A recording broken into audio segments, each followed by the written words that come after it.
Dear listeners, I welcome you to this discussion on politics versus moral values. Today, we will cover a brief overview of the topic. This sets a professional tone and introduces both the speaker and the subject clearly. People often view politics and political methods through the lens of social moral values and behaviors, and they become disappointed when they see contradictions.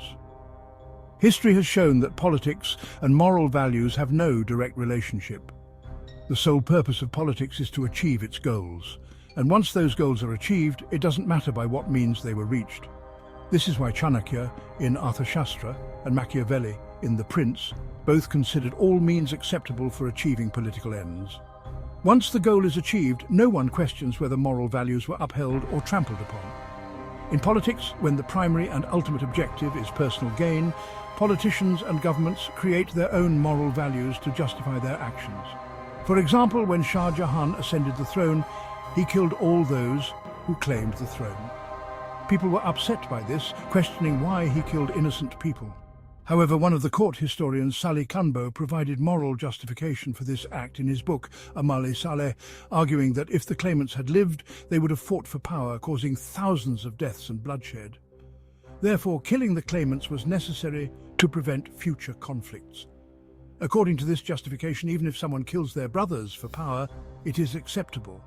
And if any ruler does so, it is considered for the benefit of the people and the nation. In short, politics always creates its own moral values and validates its actions through them. The colonial powers that colonized countries in Asia and Africa also had this justification. They claimed that the people of these regions were uncivilized, and they were bringing them civilization. They even used Christianity as a justification, saying they were beautifying their lives and afterlives. When we look at America's contemporary propaganda, it appears as though they give themselves permission to invade other countries and exploit their resources. For example, the moral justification for the invasion of Iraq was that Saddam Hussein was a dictator, killing his people and committing crimes against humanity. Thus, he had to be removed from power. They claimed that as a great nation, the US had a responsibility to do this.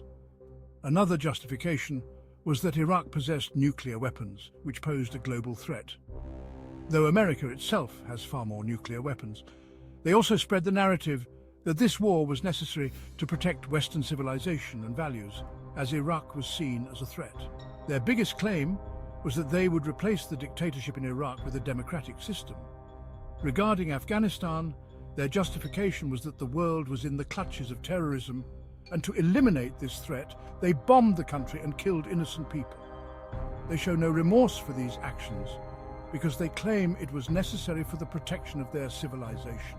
In Guantanamo, prisoners were detained without trial, with the reasoning that they were too dangerous to face justice, and they were denied the right to defend themselves.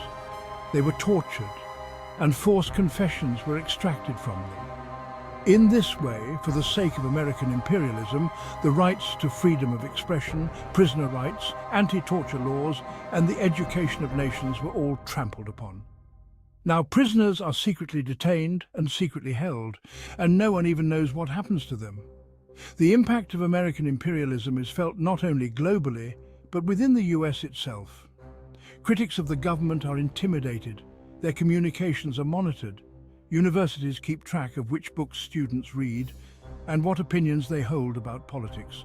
American imperialism has terrorized the world, with their ultimatum being that either they are accepted or nations will face the same fate as Iraq and Afghanistan.